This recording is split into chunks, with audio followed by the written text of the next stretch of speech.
Ito ginagawa nila. So Sec, what's the next step? What are the plans? We are going back to the ICC and ask them where he is right now.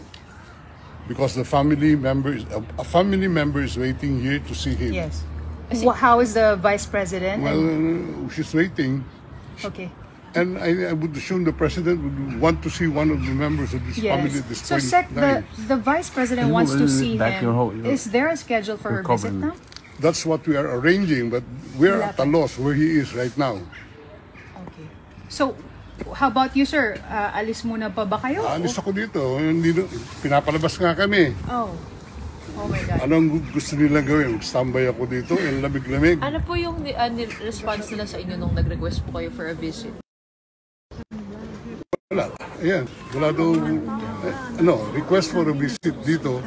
Wala daw, ano dito. Walang preso by the name of President Rodrigo. Hindi yan totoo kasi nandoon Mamaya na. Pero sir, the embassy said that you're allowed a visit. Ano kayang pinagmumulan nun? Hindi. Ano yan? Right ng accused yan. To be, by counsel. May schedule sila Thursday, so parang definite.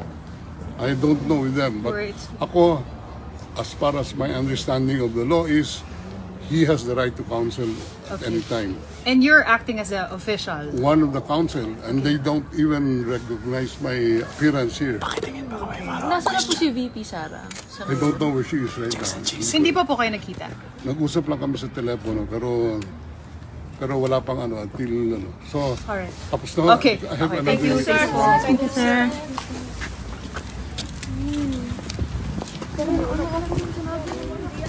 Kasama naman kayo.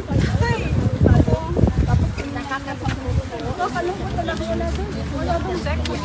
Ano si tatay doon? Nanghihirap